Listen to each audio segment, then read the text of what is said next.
Class 10th Hindi medium के students कैसे हैं आप सब लोग। इमरान यूनुस इंस्टीट्यूट पर आप सभी का स्वागत है। और आज हम हमारे अगले लेक्चर में मिल रहे हैं प्रायिकता के। तो कल हमने प्रायिकता में जो है पत्तों के बारे में पढ़ा था, है ना, कार्ड्स के बारे में, प्लेइंग कार्ड्स के बारे में कि किस तरह से उस पर क्वेश्चंस पूछे जाते हैं ताश की गड्डी के ऊपर, और एग्ज़ाम्स में जैसे भी आ सकता है। तो मैंने काफ़ी सारे केसेस आपको उसमें करवा दिए थे। अच्छा, तो आज का लेक्चर जो हम पढ़ेंगे, आज हम देखेंगे सिक्कों के बारे में कि सिक्के उछालने पर, सिक्के को एक बार उछालना, दो बार उछालना या तीन बार उछालना, या दो सिक्कों को एक साथ उछालना या तीन सिक्कों को एक साथ उछालना, उसमें कैसे कैसे करके हमारे जो है परिणाम आते हैं और उन पर किस तरह से सवाल पूछे जाते हैं। ठीक है, काफ़ी अच्छा सवाल बनते हैं इस पर और बहुत ज़्यादा पूछा भी जाता है सिक्कों के ऊपर। तो ठीक है, फिर हम सिक्कों की बात करते हैं सबसे पहले कि सिक्कों पर किस तरह से सवाल पूछे जाते हैं। ठीक है, लेक्चर को पूरा देखें, अच्छी तरह से देखें और बहुत अच्छी तरह से आपको समझ में भी आएगा। चलिए हम शुरू करते हैं 10th हिंदी मीडियम के स्टूडेंट्स के लिए अपना अगला लेक्चर प्रायिकता।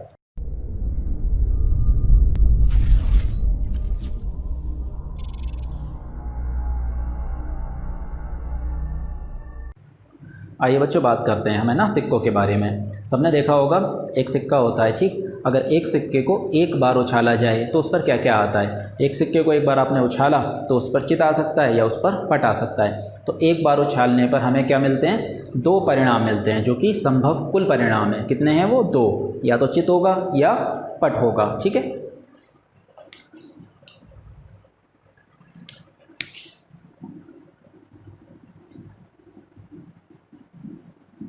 एक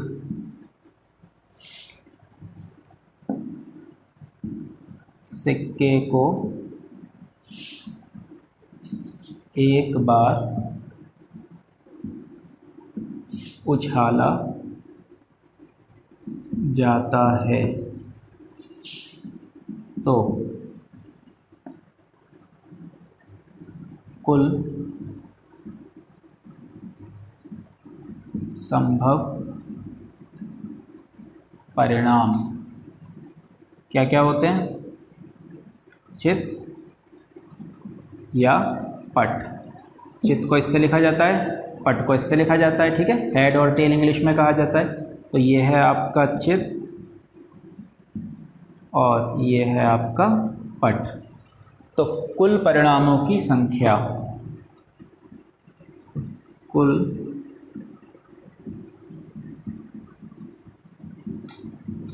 परिणामों की संख्या कितनी होती है? दो होती है। ठीक है, कुल परिणामों की संख्या होती है दो। किस में है ये? एक बार जब उछाला जाता है तब की बात है ये। ठीक है, अब अगर एक सिक्के को दो बार उछाला जाए तब क्या होगा, ये आप देख लेना, कॉपी कर लेना इसको।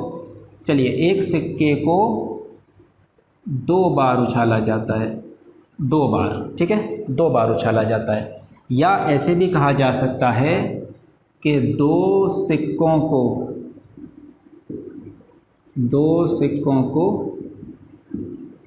एक साथ उछाला जाता है। ठीक है, दोनों बात एक ही है। एक सिक्के को दो बार उछालना या दो सिक्कों को एक साथ उछालना एक ही प्रयोग माना जाता है। ठीक है, तो दोनों में से कुछ भी कह सकता है वो। तो अब संभव परिणाम क्या क्या होंगे उसकी हम बात कर लें।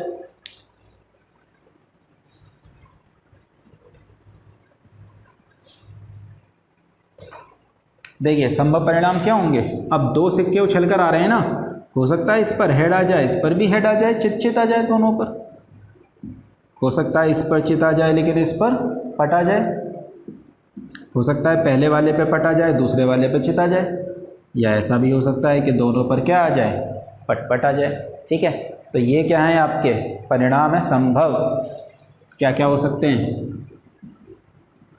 दोनों पर चित, हेड, पहले पर चित लेकिन दूसरे पर पट, फिर पहले पर पट दूसरे पर चित, या फिर दोनों पर पट। तो इसका मतलब कितने आ गए? ये चार। आ गई बात समझ में? ये क्या है, एक सिक्के को दो बार उछालना या दो सिक्कों को एक साथ उछालना। पहले मैं आपको परिणाम बता रहा हूँ क्या क्या होते हैं, उसके बाद हम क्वेश्चंस करेंगे। ठीक है, इसको भी आप लिख लीजिए। अगली बात आएगी हमारी एक सिक्के को 3 बार उछालना। एक सिक्के को 3 बार उछाला जाता है या फिर 3 सिक्कों को एक साथ उछाला जाता है। अब जब 3 सिक्के हो गए तो इसका मतलब क्या हुआ, एक एक सिक्का और बढ़ गया है। अब जब एक एक सिक्का और बढ़ गया तो केसेस कैसे कैसे आएंगे, तो वो 8 आते हैं। वो मैं यहाँ नहीं लिख रहा आपको, है ना, यहाँ लिख कर बता देता हूँ कैसे कैसे आते हैं।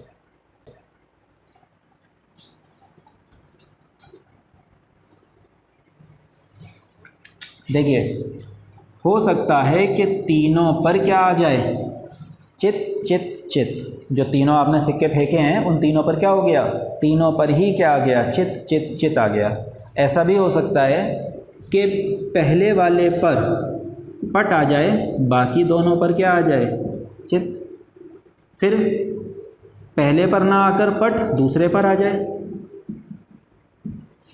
फिर दूसरे पर ना आकर तीसरे पर आ जाए। हो सकता है ना। तो ये सबसे अच्छा तरीका है लिखने का। पहले तीनों को आप एच एच एच लिखें, चित लिखें। उसके बाद पहले को आप पट बना दें, बाकियों को ऐसा छोड़ दें। फिर उसके बाद इसको आगे बढ़ा दें, इसको पीछे ले जाएं तो चित पट चित हो जाएगा। फिर उसके बाद इसको फिर से आगे बढ़ा दें, इसको पीछे ले आएँ तो चित चित पट हो जाएगा। ठीक है बात। अच्छा, और क्या हो सकता है, ऐसा भी हो सकता है इनके रिवर्स हो जाए कि ये चित चित चित ना आकर तीनों पर क्या आ जाए, तीनों पर पट आ जाए, पट पट पट। ठीक है, हो सकता है ना। फिर पहले पर क्या आ जाए, चित, और बाकी दोनों पर पट। फिर इसको आगे बढ़ा दो, पहले पर पट, दूसरे पर चित, तीसरे पर पट। फिर इसको आगे बढ़ा दो तो पट पट चित। कितने हुए, 1 2 3 4 5 6 7 8। इसका मतलब कुल परिणामों की संख्या कितनी आएगी, 8। कब, 3 बार उछालने पर एक सिक्के को, या फिर 3 सिक्कों को एक साथ उछालने पर। सही है। अच्छा, एक कन्फ्यूज़न है जो कि होता है, बहुत बार होता है बच्चों को, एक लोचा दिमाग में चलता है, वो ये कि सर एक बार सिक्का हमने उछाला है तो 2 आ रहे हैं हमारे परिणाम, 2 बार सिक्का उछाला है तो 4 आ रहे हैं, तो 3 बार सिक्का उछालने पर 6 होने चाहिए। अक्सर बच्चे जवाब भी 6 देते हैं, जब क्लास में पढ़ाई हो रही होती है उस वक्त भी पूछा जाता है तो 6 निकलता है। पर वो क्या सोच रहे होते हैं, बच्चे सोच रहे होते हैं कि एक बार में 2 हुआ, 2 बार में 4 हुआ, 3 बार में 6 इसलिए होगा क्योंकि 2 और 2 4 होता है, 4 और 2 6 होता है। तो वो उसमें प्लस हो रहा है, उसमें जुड़ रहा है, योग हो रहा है। ठीक है, यहाँ पर ये योग नहीं है, जुड़ नहीं रहा है, प्लस नहीं हो रहा है, ये यहाँ पर गुणन है, मल्टीप्लाई है, मल्टीप्लाई हो रहा है। ठीक है, घात का एक सूत्र इसमें इस्तेमाल हो रहा है, उसकी वजह से ये मल्टीप्लाई करता है। ठीक, वो बात आप 11वीं क्लास में समझेंगे अगर आप 11वीं क्लास में प्रायिकता पढ़ेंगे तो। ठीक है, अगर आप गणित लेते हैं 11वीं क्लास में और प्रायिकता पढ़ते हैं तो वहाँ बहुत अच्छी तरीके से आपको समझ में आएगा। बहुत सारे लेकिन लेंगे नहीं, है ना, वो तो कोई दिक्कत वाली बात नहीं है। अच्छी तरीके से उसमें समझ जाएंगे आप कि वो क्यों हो रहा है। उसमें आपका मल्टीप्लिकेशन थ्योरम पढ़ाया जाता है, गुणन का प्रमेय पढ़ाया जाता है। ठीक है, कि क्यों होता है ऐसा। अच्छा, आइए मैं आपको बता देता हूँ कि है क्या। वो है फॉर्मूला, कुल परिणामों की संख्या जो निकाली जाती है वो निकाली जाती है 2 की घात n से। और n क्या है, n का मतलब है यहाँ पर जितनी बार उछाला है ना सिक्के को, उछालने की संख्या, सिक्का उछालने की संख्या। अब आप देख लो, अगर n का मान 1 है, सिक्का 1 बार उछाला है तो 2 की घात कितनी हो जाएगी, 1, और 2 की घात 1 कितना होता है, 2 होता है। तो पहले बार में हमें कितने मिले थे परिणाम, 2 मिले थे। अगर n का मान 2 हो जाए तो सिक्के को कितनी बार उछाला है, 2 बार उछाला है, या फिर 2 सिक्कों को एक साथ उछाला है, तो वो 2 की घात कितनी हो जाएगी, 2 हो जाएगी। तो कितना आ जाएगा आपके पास, 4। कैसे आता है, घात पढ़ा है ना छोटी क्लास में, 8वीं क्लास में, 2 गुणा 2 कितना हो गया, 4। अच्छा, n का मान अगर 3 हो जाए, n बराबर 3, तो इसका मतलब है 2 की घात कितनी हो गई, यहाँ पर 3 हो गई। तो 2 की घात 3 का मतलब है 2 गुणा 2 गुणा 2 कितना हुआ, 8।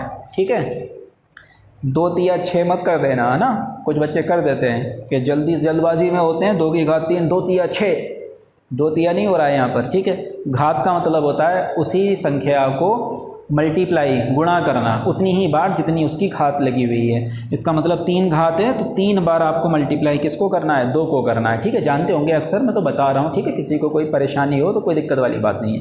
तो 2 दूनी 4, 4 दूनी 8, तो 8 इसलिए आता है। अच्छा, अगर 4 बार उछाला जाता सिक्के को तो n का मान कितना हो जाता, 4 हो जाता। तो 4 यहाँ पर आता तो 2 की घात 4, 2 की घात 4 का मतलब 2 गुणा 2 गुणा 2 गुणा 2, तो 8 गुणा 2 और हो जाता, तो कितने हो जाते, 16। तो ये परिणाम आते आपके पास कितने, 16। ठीक है, तो वो आपके कोर्स में नहीं है, 3 तक ही है ना, परेशान मत होना है ना, 3 तक ही है, घबराएं नहीं आप, 4 मैंने कह दिया तो, लेकिन 3 तक ही कोर्स में है। अब इन पर क्वेश्चंस किस तरीके से पूछे जाते हैं उनकी हम बात करते हैं। ठीक है, तो मैं क्वेश्चन लिख रहा हूँ आपके लिए, उस पर हम सवाल करेंगे। एक का हम नहीं कर रहे हैं, वो बहुत ही आसान होता है। एक सिक्के को आपने उछाला है, 2 परिणाम है, चिताने की क्या होगी 1/2, पटाने की क्या होगी 1/2। ठीक है, तो वो तो हम नहीं कर रहे, हम 2 बार सिक्के को उछालने पर सवाल करेंगे और 3 बार सिक्के को उछालने पर सवाल करेंगे। ठीक है बात, चलिए आगे बढ़ते हैं। आइए बच्चों सवाल करते हैं हम। ठीक है, क्वेश्चन ये है आपके पास, एक सिक्के को 2 बार उछाला जाता है तो निम्नलिखित को प्राप्त करने की प्रायिकता ज्ञात कीजिए। 2 बार उछालने पर इन सबको प्राप्त करने की प्रायिकता क्या होगी। तो 1 2 3 4 5 6 केस मैंने आपके साथ लिए हुए हैं। ठीक है, आपके लिए, ताकि आपको अच्छे से समझ में आ जाए। मैंने थोड़ी सी हिंदी पहले लिख दी है वक्त बचाने के लिए। ठीक, क्या क्या है ये कि एक सिक्के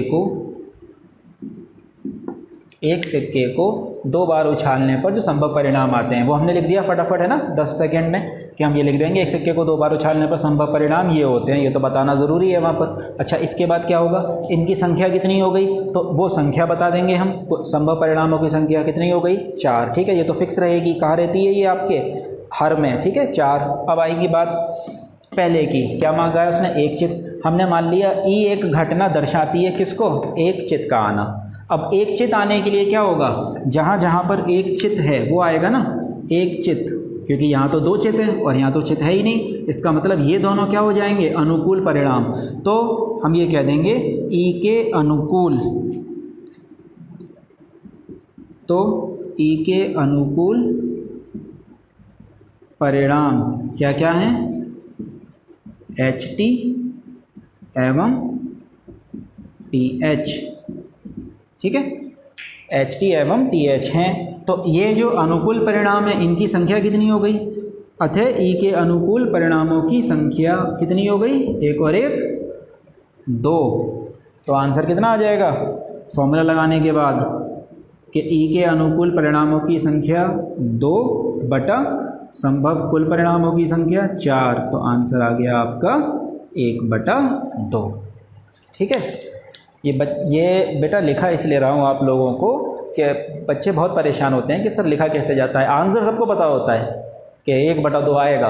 अब वो वहाँ पर 2 नंबर में अगर आ गया है तो खाली बहुत सारे बच्चे सवाल का जवाब ही लिख कर आ जाते हैं कि बस PE बराबर 1/2, या इधर उधर से पता लग जाता है 1/2 तो PE बराबर 1/2। ऐसे नहीं देना है ना, अगर 2 नंबर का है तो पूरे 2 नंबर उससे खींचने हैं, तो इसलिए थोड़ा सा वहाँ पर लिखें। इतना ना लिखना चाहें, इसमें थोड़ा सा अपने हिसाब से कम कर दें, लेकिन लिखें वहाँ पर। ठीक है, फॉर्मूला लिखना बहुत ज़रूरी है। और ये 2 लाइन है, एक तो अनुकूल परिणाम और एक ये कुल परिणामों की संख्या, ये दोनों चीज़ें बता दें वहाँ पर। ये तो आप बताएंगे ही बताएंगे, इनके अलावा एक ये लाइन बता दें, एक ये लाइन बता दें, और फिर फॉर्मूला लगा के आंसर निकाल दें। ठीक है बात, जिस तरीके का भी आपके पास वक्त मौजूद है वहाँ पर। चलिए दूसरे की बात करते हैं। अब आ गया सेकंड, ये तो आप कॉपी कर लीजिएगा। अब सेकंड में हम चेंज करते जाएंगे। सेकंड में क्या है, केवल 2 पट, 2 पट कहे या केवल 2 पट कहे बात एक ही है, केवल 2 पट चाहिए उसे, ना 2 से कम ना 2 से ज़्यादा। तो केवल 2 पट के लिए कौन है आपके पास, सिर्फ अकेला TT। इसका मतलब ई के अनुकूल परिणाम कौन हो जाएगा, TT है। ठीक है, तो ई के अनुकूल परिणामों की संख्या कितनी हो जाएगी 1, और आंसर कितना आ जाएगा आपका 1/4। ठीक है, बहुत ही आसान। तीसरे की बात करते हैं, कम से कम 1 पट। कम से कम 1 पट का मतलब कम से कम 1 चाहिए एक से कम नहीं चलेगा, कम से कम एक पट, एक से ज़्यादा चल सकता है। तो आप याद रखना बात, जब कम से कम की बात करेगा तो कम से कम में कम नहीं चलता, कम से कम में ज़्यादा चलता है, ठीक है।